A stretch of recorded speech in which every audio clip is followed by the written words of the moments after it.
Hello everyone, I am Mr. Dread who has been telling you stories. Is your day going well? No matter how your day went, welcome back to our regular nightly show, Immersive Horror Stories. These days, I saw an experience shared by a friend on the internet.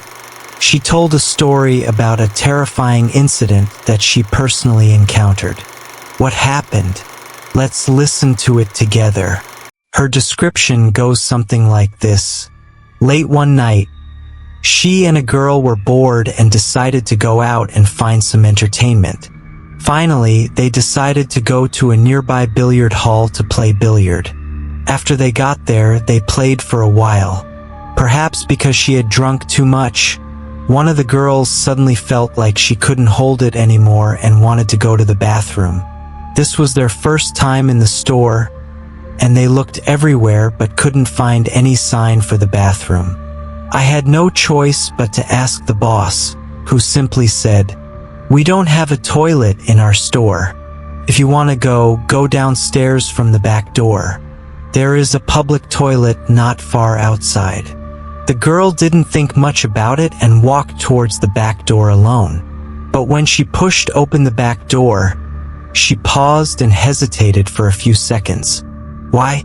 On the one hand, the environment before her made her feel instinctively uneasy. Outside the back door was a dark, narrow staircase. The dim light could only illuminate 3 or 4 steps below, and the places below were all in vague shadows. The half-bright, half-dark light seemed to consciously refuse to illuminate certain corners, which made people feel cold in their hearts.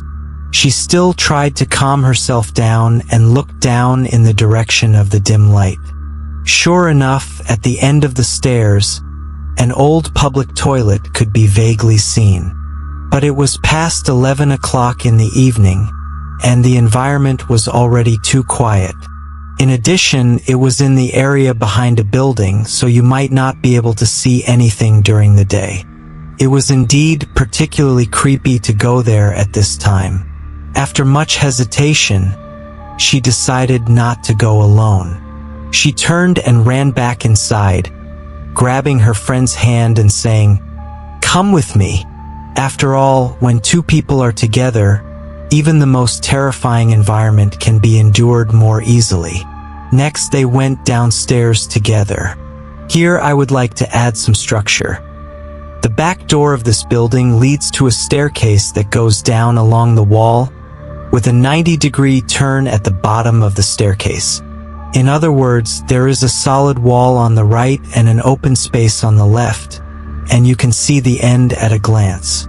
And the toilet was right on the extension line of the direction they were going downstairs. Due to urgent physiological needs, the girl walked very fast and didn't pay any attention to her surroundings. But just as she walked quickly to the corner and was about to take a step, she was stunned. She said that although it was very dark there, she still caught a glimpse with her peripheral vision. At the bottom of the wall on the other side of the corner, there was a low wall made of broken bricks, estimated to be about 1.5 meters high. This was nothing, but when she glanced upwards, she saw a pair of bare feet standing on the brick wall. The feet were frighteningly white, and the posture was extremely unnatural, with the toes seeming to be grasping at something. She instinctively raised her eyes and looked up. She described it as a woman in a long skirt, barefoot, with her back pressed against the wall, standing stiffly on top of the brick wall. Imagine this scene. In the dead of night, in dim light and shadows, a woman stood straight against the wall, expressionless, nailed there motionlessly. The girl's heartbeat accelerated instantly, and she broke out in a cold sweat. But she subconsciously comforted herself. She might be one of the other customers in the store, hiding here to scare her friends. At this time, the girl behind also came down. She turned around and saw the woman, and blurted out, "Oh my God, Even the voice was filled with unconscious fear. When they both saw the woman clinging to the wall, even if they were only stunned for a few seconds, their nerves were already stretched to the extreme. Why? Because if the woman was really playing a prank, she should have smiled and said sorry after scaring a stranger. But she didn't. She had no expression on her face, as if her whole body had frozen. Her eyes were dull, and she stared straight in one direction, motionless. Although the two were terrified, they still didn't think of it in a supernatural way. On the one hand, they confirmed that it was a real woman with a face, feet, and movements, and it did not seem to be an illusion. On the other hand, they would rather believe that he was just a mentally ill person. But the problem is, no matter how scared I am, I can't hold it in anymore. They rushed to the toilet in 2 steps. When they arrived at the toilet door, the girl suggested, "Let's not go in together. One of us should go in first while the other waits outside. If something happens, we won't all be wiped out." The girl behind nodded and walked into the bathroom first. She stood guard at the door, but couldn't help but secretly glance at the wall. She didn't dare to look directly at it, and only dared to look up from time to time. But no matter how many times she looked, she remembered clearly. The woman remained motionless from beginning to end. Like a sculpture, she was stuck stiffly to the wall, and not even the wind could make the corners of her clothes flutter. After the girl in the bathroom comes out, it's her turn to go in. Just as she was about to go to the bathroom, she vaguely heard her friend outside the door, seeming to be talking to someone. She couldn't hear the specific content, but it sounded like a low conversation, a little muffled, like someone was explaining something.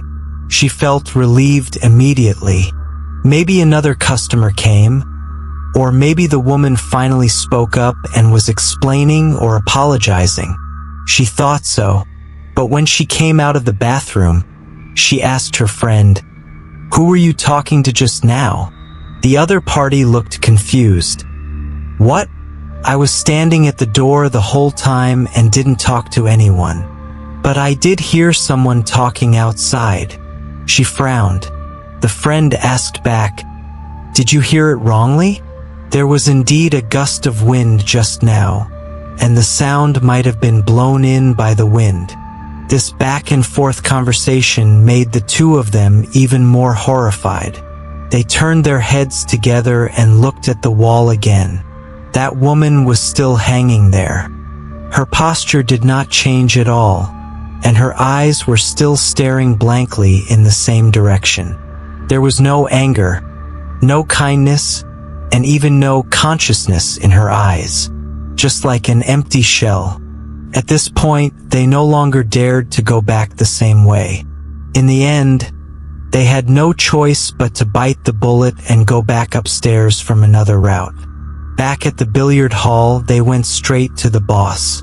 The first thing was to pay the bill and leave, and the second was to ask the boss, "Is there always a woman stuck to the wall behind your store?" When the boss heard this, he was stunned.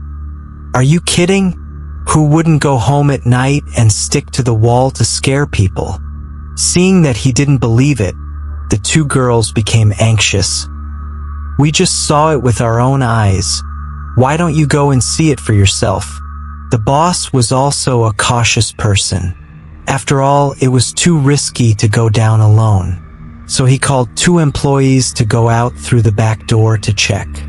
As a result, you can guess, that wall was empty.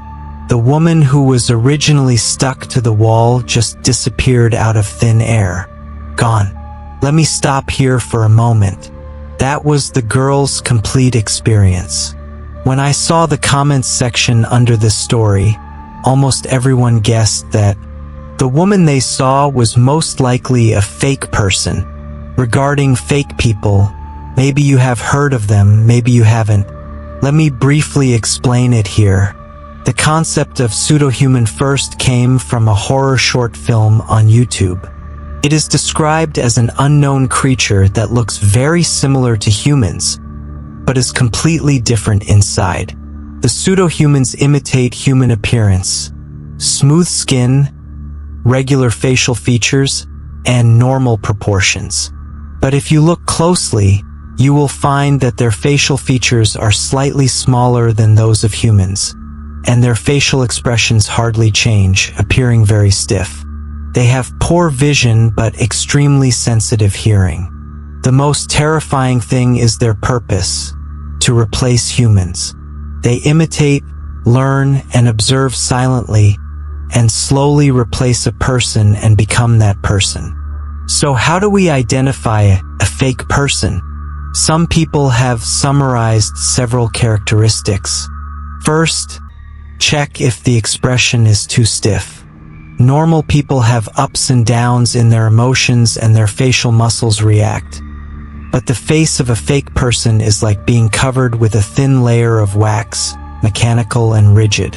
Second, whether the speech is stuck. When the pseudo-human imitates language, it often gets stuck, just like a system short circuit, with a sentence repeated back and forth and intermittently. Third, if a person stares at you in a crowd with a cold gaze that even makes you physically uncomfortable, then you should be careful. You may have become its target. So here comes the question: what would happen if you were actually replaced by a fake person? One way of saying it is that you gradually lose your memory, become fuzzy and confused, until you finally forget who you are. You are like an empty shell, replaced, expelled, and die alone. The other is even more bizarre. You will become another pseudo-person, completely separated from your original self, and continue to look for the next target. Sounds like science fiction? But next, I want to tell you another story, which comes from a true experience told by a foreign friend of mine. And this story is closer to reality than you think. Some time ago, I accidentally talked about the topic of fake people with a foreign friend. He was silent for a moment, then suddenly said, "An old friend of mine seems to have really encountered this. This friend is called Ethan, and he is just an ordinary good guy. Cheerful, kind, and helpful. He was almost the little son among his neighbors in the community where he grew up. Whether he is helping the elderly with shopping or accompanying the children to practice basketball, Ethan is always enthusiastic. Everyone says that he inherited his father's good temper and popularity. His family is also very easygoing, and friends from the neighborhood often gather at his house to chat, have dinner, and play games. His father never drives anyone away, and even often participates in their activities, like an older brother. This heartwarming scene lasted for many years, until one day something happened to Ethan. That year, Ethan was a senior in college, 1 year away from graduation.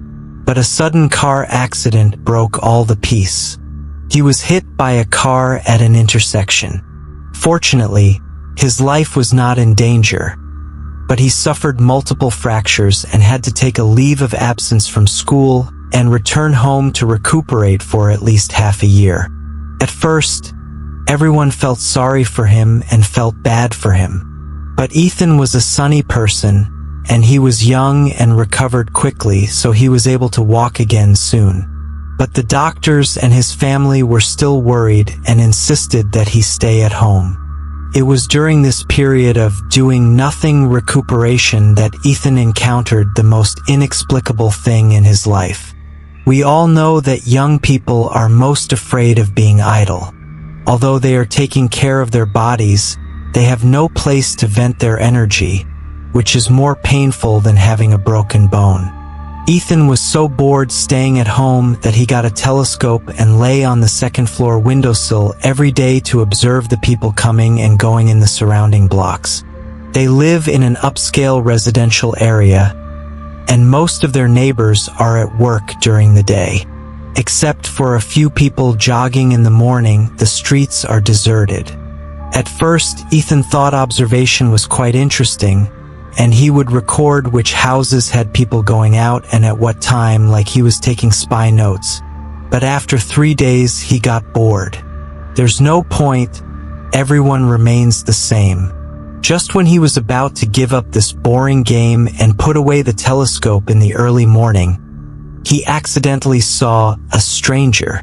That morning, the sun had just risen and fog still covered the streets. Ethan was doing his routine glance at the window when he suddenly saw a figure in a small park not far away. It was a man he had never seen before. He stood by the bushes in the far corner of the park, motionless, as if nailed to the ground. The man had no special features, he was dressed normally and had neatly combed hair. But the strange thing was that he was facing the direction where Ethan was. Looking through the telescope, the distance was too far for Ethan to see his face clearly, only a vague outline. At first he didn't pay much attention to it, thinking it was just a visitor or a passerby. But just as he took away the telescope, rubbed his eyes, turned around to pour a glass of water and came back, the man had disappeared. Just think about it. A person who was originally standing on the side of the road disappeared without a trace in just a few seconds. There was nothing to cover the surroundings, not even a tree where a person could hide. Ethan shuddered at that moment, feeling an indescribable uneasiness in his heart. But the more this happened, the more he wanted to know who that person was. For the next whole day, he stuck the telescope to the window and looked for the figure almost all the time. But he never showed up again until the sun went down that day. He even began to wonder if he was seeing things or if he was dazzled. The next morning, Ethan got up on time again and stood by the window. But he found that the small park was empty and the man did not appear. He felt relieved. Maybe he was just overthinking it. But just as he used the telescope to scan the closer row of residential areas, he suddenly froze. He saw the figure from yesterday was standing next to the outer wall of a building. The stranger's figure and posture were exactly the same as the day before. The only difference was that he was closer, standing closer to Ethan's house. Ethan's head buzzed. He quickly dropped the telescope and cold sweat broke out on his forehead. He didn't even see the man's face clearly, but an intuition told him, it's the same person. It's not a coincidence. He tried to calm himself down, and when he mustered up the courage to pick up the telescope again a few minutes later, the man was gone again. Just then, the phone at home rang. Ethan was startled by the sudden ringing of the phone. He walked quickly to the phone and picked up the receiver. It was my father's voice on the other end of the phone. But the strange thing is that the voice was intermittent, as if it was cut off and spliced together by someone, and each sentence could not be heard completely. At first, Ethan only heard snippets. Quick! Get out! Immediately! He spoke incoherently and kept repeating similar sentences. Ethan's heartbeat quickened with nervousness. He shouted, Dad, please explain clearly, while trying to make sense of this strange conversation. But before he could ask more questions, the other party suddenly hung up. Click! There was only dead sound in the microphone. Ethan felt like he was hit by a stick. His mind was dazed, but his father's words still echoed in his ears. Get out now. He hesitated for a second, then subconsciously ran to the door, opened it and stepped over the threshold. There was no one outside. The sun was cold, the streets were quiet, and there wasn't even a breath of wind. Ethan stood in the doorway, looking around. No father, no one. Did I hear wrongly? Or is the signal bad? As he was standing in front of the door thinking, a familiar voice suddenly came from inside the room. "Hey, Ethan? What are you doing standing at the door?" He turned his head sharply. I saw my father, wearing his home pajamas, sticking his head out from upstairs, looking sleepy. At that moment, Ethan's blood seemed to freeze. "Dad, didn't you just call me to go out?" My father came down and said in a daze, "Me? I was sleeping upstairs just now. How could I call you?" Ethan was suddenly speechless. He tried to calm himself down, but his heart was chilled. If Dad was in the room the whole time, then who was talking on the phone? He recounted the story carefully. After listening to him, his father frowned and said, "Ethan, have you been too bored at home recently? I haven't touched the phone at all. Don't think too much and go back to the house." This sounded fine, but Ethan's uneasiness grew stronger. Just as he was about to close the door and go back to the house, he suddenly caught a glimpse of a figure out of the corner of his eye. That person was standing across the street. It's him, the stranger, closer than last time. Ethan immediately turned around and yelled, "Dad, come out and see." But when he looked back again, the man had disappeared again. This is not the first time. He no longer believed that he had seen it wrong, nor did he think it was just a coincidence. This person seems to be approaching. He didn't speak, didn't approach, didn't say hello, but each time he appeared closer to Ethan's door than the last time. After that day, Ethan was completely alert. He told himself, "If that person appears again, I will rush out and ask for clear information, no matter whether he is a lunatic or a stalker. Even if you call the police, you have to find out who he is first." But in the next few days, the mysterious man never showed up again. Ethan would lean against the window every morning, looking out eagerly, but the block across the street was as empty and quiet as ever, as if nothing had happened. People are like this. Fear dissipates quickly. Ethan's life gradually returned to normal. He began to think that maybe it was just because he was too nervous and his mind was too sensitive during bed rest. But the only thing I can't let go of is that face. He never got a clear look at the man's face. That blurred, over-imitation face. It seems as if it is deliberately not letting you remember it, yet deliberately appearing at the edge of your sight. A few days later, new changes occurred again. That morning, Ethan's mother suddenly received news that her grandmother's condition had worsened and she needed urgent care for a few days. His father also left overnight for a sudden business trip. Ethan was suddenly the only one left at home. The whole house was empty, and the familiar walls and furniture suddenly became unfamiliar. Ethan was so bored after hanging out at home all day that he contacted some good friends and planned to get together at home in the evening. They agreed to meet at 7 p.m., have a drink and chat, and entertain Ethan. But just after 5 o'clock in the evening, the doorbell suddenly rang.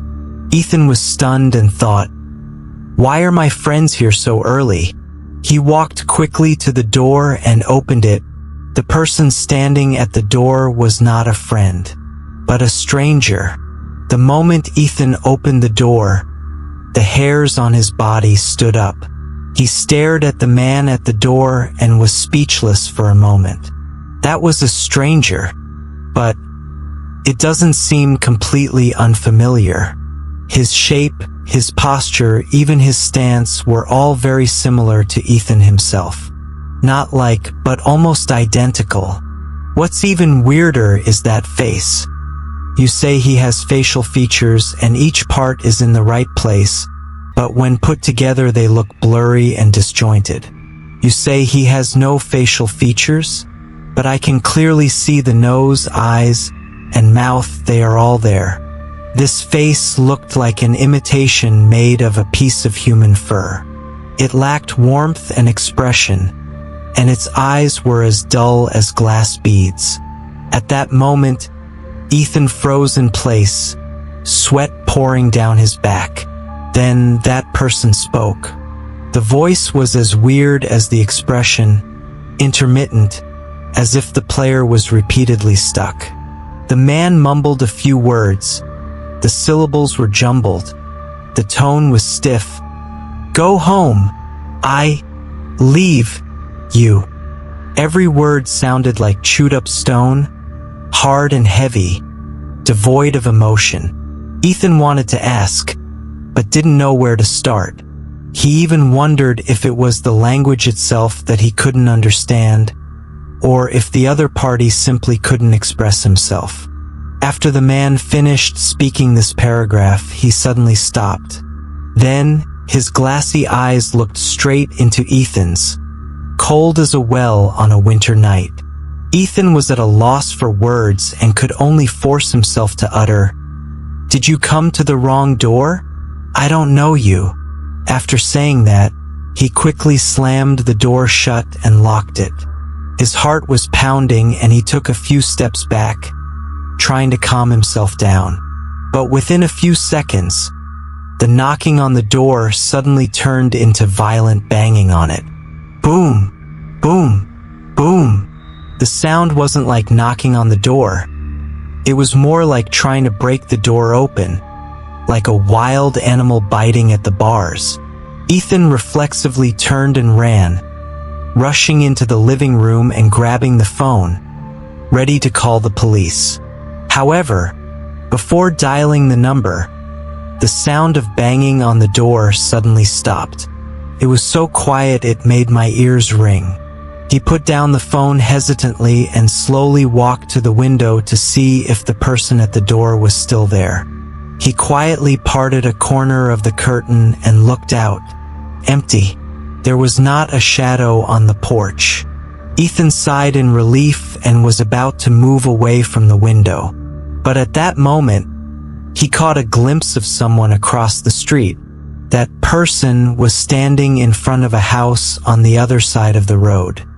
He stood straight, his hands dropped, looking at Ethan expressionlessly. At the corner of his mouth, there was an almost imperceptible weird smile. That smile didn't look like happiness, but rather like a simulated emotion. Ethan's legs went weak and he almost collapsed to the ground. He didn't have time to think about it and immediately stepped back from the window. For the first time, he felt a kind of malice that was not human, an oppressive feeling of pure imitation, approach, and penetration. He began to wonder, what on earth was this guy trying to do? Before he could catch his breath, the doorbell rang again. At this moment, Ethan's brain was numb. He slid quietly to the ground, leaning against the wall, not daring to make a sound. He didn't know whether the man had come back again, nor did he know whether something more terrible would happen this time. But before the knocking lasted a few seconds, a familiar noise suddenly came from outside. It's the voice of friends. "Ethan, we're here. Open the door quickly. It's freezing outside." Ethan stood up immediately as if he had grabbed a life-saving straw, rushed to the door and opened it. But the person standing outside the door was still that person. At this moment, time seemed to freeze, because this time, Ethan finally saw the man's face clearly. That's not someone else, it's himself. Exactly the same face. From the eyebrows to the nose, from the angle of the jaw to the curvature of the ears, even the eyes seemed to be taken from his mirror. The two Ethans stood face to face, speechless. The real Ethan doesn't even dare to confirm whether he is the real person. At the moment when the two looked at each other, Ethan suddenly felt a black screen in front of his eyes and he lost his balance. Before he could react, he fainted on the ground. When he opened his eyes again, he found himself lying on the sofa in the living room. It was getting dark and pitch black outside. He sat up suddenly, still feeling a little dizzy. He took out his phone and saw that it was already past 10 in the evening. He actually missed the time he had agreed to meet with his friend. But the strange thing is, none of those friends showed up. He called one of his friends in a panic. The call was quickly connected, but when he was about to speak, he found that he couldn't utter a word, because the background noise on the other end of the phone was the sound of the operating room in the hospital. "Friends, we are anxiously waiting for the emergency treatment results at the hospital entrance." It turned out that at the agreed time, several friends arrived at Ethan's door as scheduled, but they did not enter the house because they found Ethan lying outside his house, already unconscious. They quickly called the emergency number and sent him to the hospital. His injuries were not serious, but he was completely unconscious and could not be awakened. And just as the hospital was providing emergency treatment, the phone rang. Ethan called. Several friends looked at each other. If that's Ethan on the phone, then who is this person in the operating room right now? The air froze instantly. One of the friends who grew up with Ethan suddenly remembered something. When they were swimming together as children, he had noticed Ethan has a small birthmark on his lower back near his spine. This is his unique mark. The most direct way to distinguish these two people is to look at the birthmark. They immediately asked a doctor to check. The test results made everyone gasp. The lower back of the man on the hospital bed was as clean as paper. There was no birthmark. When the news reached the other end of the phone, Ethan, who was sitting at home, breathed a sigh of relief. Although he still couldn't figure out who the he in the hospital was, he could at least confirm, "You are the real you." He hung up the phone, stood up, and slowly walked to the mirror. The friend on the other end of the phone was still talking, and he subconsciously lifted up his clothes while listening. He wanted to confirm that the birthmark, a mark he had had since he was a child, was still there. But when he searched left and right, searching the entire lower back, he found the birthmark disappeared. At the same time, the news from the hospital had spread, because after a friend found Ethan unconscious, he immediately notified Ethan's father. That night, he rushed back overnight. Seeing that his son, sitting in the living room, was safe and sound, he breathed a sigh of relief and patted Ethan on the shoulder. "I was scared to death. I thought something happened to you." After saying that, he went back to his room to rest. Everything seems to have returned to peace. Ethan also tried to calm himself down, but he couldn't stop wondering, who am I? And who is that guy in the hospital? He shook his head, forced himself not to think about it, and prepared to go back to his room to have a good sleep. But just as he walked past his father's door, he noticed that it was ajar. He pushed the door open gently. The light in the room was dim. His father was standing in front of the mirror, his back to him, slowly taking off his shirt. Ethan was about to call out, "Dad," but at that moment, his eyes froze, because he saw the birthmark suddenly appeared on my father's lower back. The familiar outline, color, shape, it was exactly as he remembered it. He stood at the door, as if frozen in time. All clips are rewound instantly. Strangers, imitations, knocking on the door, misplaced identities, disappearing birthmarks, another self in the hospital. It was like the last piece of a puzzle quietly fitted in.